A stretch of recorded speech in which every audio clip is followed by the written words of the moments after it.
প্রিয় ভাই, আমার সন্তান, তোমরা যাদের বয়স 16 বছর, তুমি আমার ছেলে, আমার সন্তান।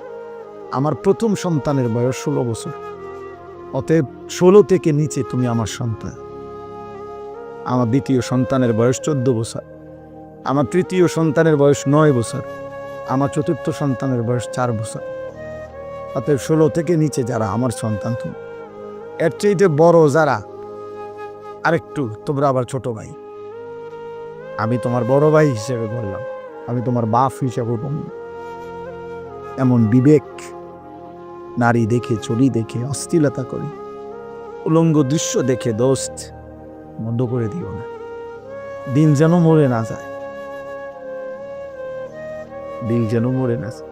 চাহিদা পূরণ হবে না, মোবাইলের বাড়ি চাহিদা পূরণ করতে পারে না। রাস্তার নর্তকী চাহিদা পূরণ করতে পারে না, ক্ষতি করে, শরীর নষ্ট করে, নাপাক করে, যৌবনের ক্ষমতা নষ্ট করে, যৌন সক্ষমতা নষ্ট করে। হারাম বীর্যপাতে আমি স্পষ্ট বলি, আমার যুবক, আমার সন্তান, হারাম বীর্যপাতে মানুষের নিয়ন্ত্রণ থাকে না। স্বামী স্ত্রীর মিলনে মানুষের নিয়ন্ত্রণ থাকে, কারণ ও তো আমার স্ত্রী, বিবাহিত।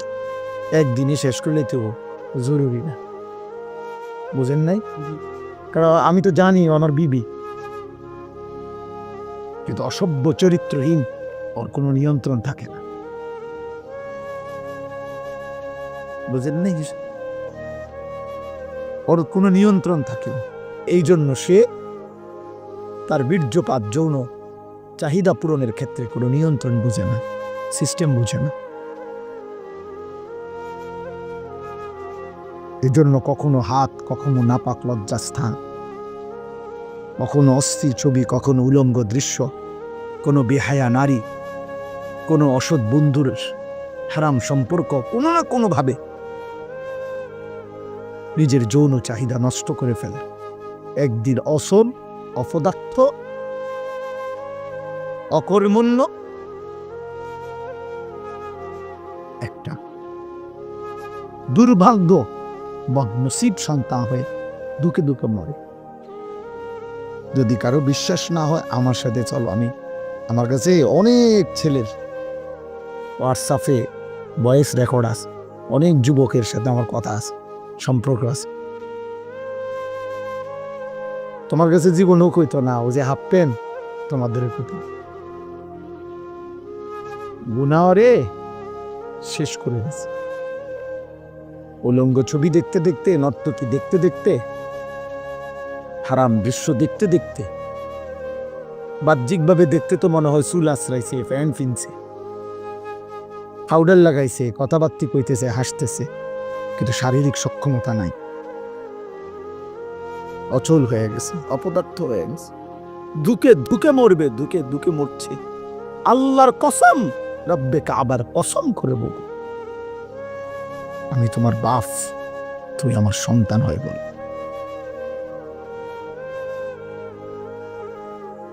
তোমরা বেনামাজি ছেলের এবং মোবাইলে আসক্ত ছেলে যারা নিয়মিত মোবাইল, বড় মোবাইল ব্যবহার করো, তোমরা এখন দাঁড়াও। আমি একজন ডাক্তার আনি, একজন ইনসাফগার, বিবেক সম্পন্ন একজন ডাক্তার এসে বলুক যে 16 বছরের ছেলের চেহারা এত সাফা ভিতরে থাকার কথা নেই। 18 বছরের কোনো ছেলের চেহারা এত শুকনা, এত দুর্বল হওয়ার কথা না, বুঝেন না? এমনি কথাটা চলেন আমি দেখাই, তোমরা দাঁড়াও। আলহামদুলিল্লাহ, আমি আমার বিষয়ের উপরে সারাদিন রাত কাজ করি। এই কিশোর নওজোয়ান মিয়া আমার দিবা নিশির মেহনত, শুধু ওয়াজ করি এটা না, দিবা নিশি মেহনত করি, ফিকির করি আর কি করা যায়। এই জন্য তুমি বলো, চলো আমরা দেখাই। গুনার থেকে পবিত্র, মোবাইলে আসক্ত না, নারী দেখে না, ছবি দেখে না, উলঙ্গ দৃশ্য দেখে না, 5 ওয়াক্ত নামাজ পড়ে, আল্লাহর কসম। চলো আমরা এমন 100 যুবক, এমন 100 কিশোর, তাকেও এক পাশে দাঁড় করাই, তোমারও এক পাশে দাঁড় করাই। এরম 100 দুই দিকে একজন ডাক্তার এসে চিকিৎসা করুক, দেখুক, উনি বলুক উনি বলে দিবে ওয়েট। প্রত্যেক ডাক্তার মাফে না, ডাক্তাররা বয়স জিগা, ডাক্তাররা ওয়েট মাফে, ওজন কত বলে। চলো, অনেক শিশু বিশেষজ্ঞ ডাক্তারের প্রেসক্রিপশনের পিছনে লেখা আছে কত মাসে কতটুকু ওজন থাকা উচিত, এখান দিয়ে লেখা থাকে বয়সের হারে ওজন কি, নাহলে ওজন মাফে কেন? অধিকাংশ ডাক্তারদের চেম্বারে ঢুকলেই কি আছে, ওয়েট মাফার কি আছে, মেশিন আছে। কেন? কি করতেছো বাপ, কি করছো? দাঁড়াও, তাহলে আমরা দাঁড় করাই তোমাগরে। তোমাদের বাবারা তোমাদেরকে দেখুক, তোমাদের সমাজ তোমাদেরকে দেখুক যে গুনাহ তোমাদের চেহারা কি কালো বানাইছে। বেনামাজি জীবন তোমাদেরকে কি পরিমাণ বিভৎস চেহারা বানাইছে।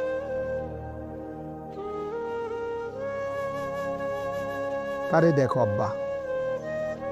মোবাইলে কার ছবি দেখো? তোমার মা? ওই নারী তোমার মা? এই বেহায়া, যাকে দেখো ওই বেহায়া নারী ও তোর মা?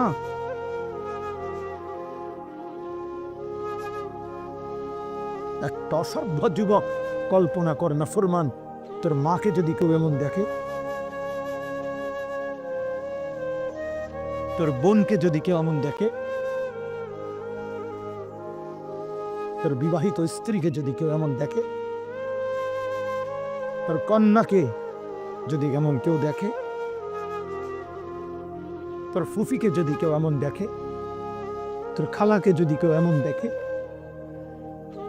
আল্লাহর কসম, এটা নবীজি সাল্লাল্লাহু আলাইহি সাল্লাম হাদিসে, নবীজি, আমি এটা নিজের থেকে বলি নাই, নবী এক যুবককে এটা বলছে। নবীজির জামানায় এক যুবক নবীজির কাছে জিনার বেবিচারের অনুমতি চাইছিল। ইজান লি বিজিনা, হাদিসের সব এই কিতাব আমার গাড়িতে আছে, ওয়ালা তাকরাবুজ জিনা, এই নামে আমার কাছে একটা কিতাব আছে মোটা, ও কিতাবে আছে। যুবক বলছি, ইয়া রাসূলুল্লাহ, আমাকে জিনার বেবিচারের লজ্জাস্থানের হারাম ব্যবহারের অনুমতি দেন। নবীজি বলছে, যুবক শোনো তো। নবীজি তাকে তখন 5টা কথা বলছে। আফাতুহিব্বুহু লি উম্মিক, আফাতুহিব্বুহু লি ইবনাতিক, আফাতুহিব্বুহু লি উখতিক, আফাতুহিব্বুহু লি আম্মাতিক, আফাতুহিব্বুহু লি খালাতিক। যুবক, তুমি কি পছন্দ করো তোমার মায়ের সাথে কেউ জিনা করুক, তোমার মেয়ের সাথে কেউ জিনা করুক, তোমার বোনের সাথে কেউ জিনা করুক, তোমার খালার সাথে কেউ জিনা করুক, তোমার ফুফির সাথে কেউ জিনা করুক? আল্লাহর কসম ছেলেরা, ওই যুবক বারবার চিৎকার দিয়া বলছে, লা ইয়া রাসূলুল্লাহ, লা লা লা লা লা, না না না না নবী, আমার মনের সাথে জিনা করা আমি মেনে নেব না। আমার মেয়ের সাথে না, আমার বোনের সাথে না, আমার খালার সাথে না, আমার ফুফির সাথে না। আল্লাহর নবী বললেন, ওয়ালান নাসু লা ইউহিব্বুনাহু লিউম্মাহাতিহিম ওয়া বানাতিহিম ওয়া খালাতিহিম ওয়া আম্মাতিহিম ওয়া আখাওয়াতিহিম। তাহলে যুবক, কোনো মানুষও চায় না তার মায়ের সাথে কেউ জিনা করুক, তার মেয়ের সাথে কেউ জিনা করুক, তার বোনের সাথে কেউ জিনা করুক, তার ফুফুর সাথে কেউ জিনা করুক, তার খালার সাথে কেউ জিনা করুক। এই নাফরমান যুবক, তুমি যার সাথে জিনা করতে চাচ্ছ, যার উলঙ্গ ছবি দেখছো, সে তো কারো মা, সে তো কারো বোন, সে তো কারো স্ত্রী, সে তো কারো খালা, সে তো কারো ফুফি। ওই মানুষটা তো তোকে মেনে নিবে না রে বাপ।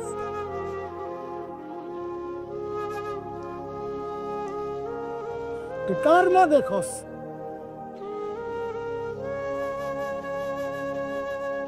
কার মতো চেহারা বানাইছো তুমি? বেনামাজি ছেলেরা দাঁড়াও, দাঁড়া বেটা, দেখি তোদেরকে বেটা। ইনসান এটাকে বলে? মুসলমানের বাচ্চা এমন হয়? মুসলমানের ঘরে জন্ম নিছ? দাঁড়াও, এখন এলে আমি দাঁড় করাই, আমার অনুমতি দেন, আমি দাঁড় করাই। বেনামাজি অসতের চেহারা তো দেখলেই চেনা যায়। বেনামাজি তো অসভ্য, বেনামাজি তো গাদ্দার, এই গাদ্দার রে তো দেখলেই চেনা যায়। বেনামাজি তো বেয়াদব, বেনামাজি তো মুতাকাব্বির, বেনামাজি রাজিম, এমন অভিশপ্ত, এমন বিতাড়িত, মূলত যাকে পাথর মেরে তাড়িয়ে দেওয়া উচিত। শয়তানকে রাজিম কেন বলে?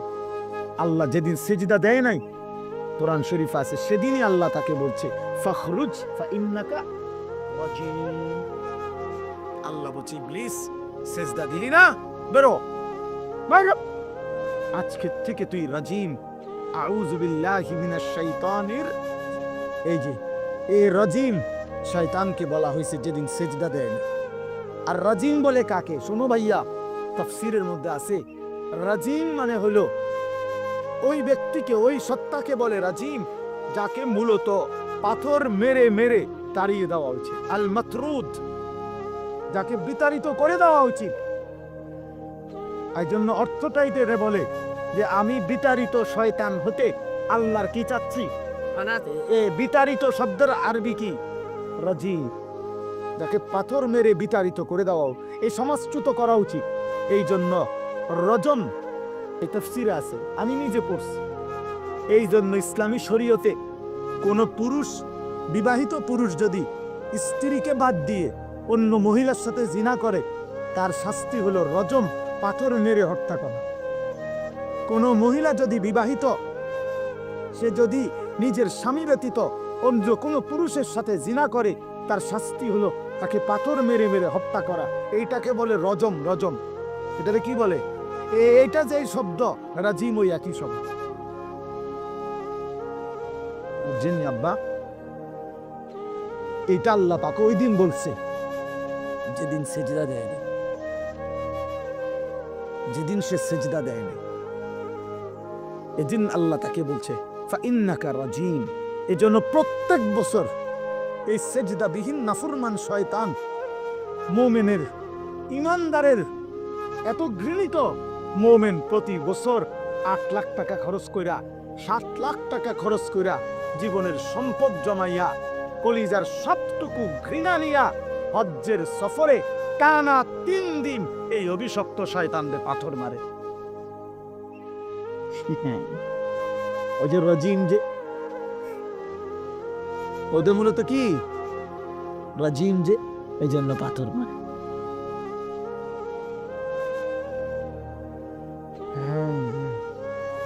এই জন্য মূলত তো বেবিচারী পুরুষ নারী বিবাহিত পরে পাথর মেরে হত্যা করার বিধান শুনি। এবং আল্লাহ বলছে সাবধান, জিনার শাস্তি, বেবিচারের শাস্তি প্রয়োগ করতে গিয়ে 2টা কথা আল্লাহ কঠোরভাবে বলছে কোরআনে। 1 নাম্বার হলো ওয়ালা তাখুজকুম বিহিমা রাফাতুন ফি দীনিল্লাহ। আল্লাহ বলছে সাবধান, বেবিচারের শাস্তি প্রয়োগ করতে গিয়ে তোমাদের কারো অন্তরে যেন কোনো দয়া, মায়া, অনুকম্পা না আসে। আহালাত দেখাইও না, আহালাত দেখাইও না। অসভ্য ফুতরে ঠিক করো আগে, এনে ফেক নাই দেখাইও। আল্লাহ নিজে বলছে আমি আরহামুর রাহিমিন, আমি বলছি শাস্তি দিতে। আমার নবী রাহমাতুল্লিল আলামিন, নবীজি রাহমাতুল্লিল আলামিন কিনা? কথা বলে না কেন?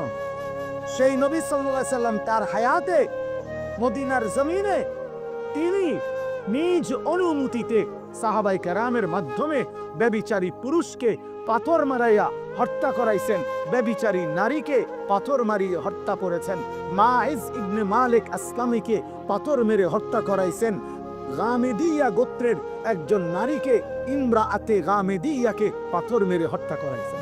আবু বকর সিদ্দিক ওনার খেলাফত আমলে এই রজম, পাথর মারার শাস্তি কার্যকর করেছেন। ওমরে ফারুক কার্যকর করেছেন, ওসমানের জামানায় কার্যকর করেছেন, আলীর জামানায় আলী কার্যকর করেছেন।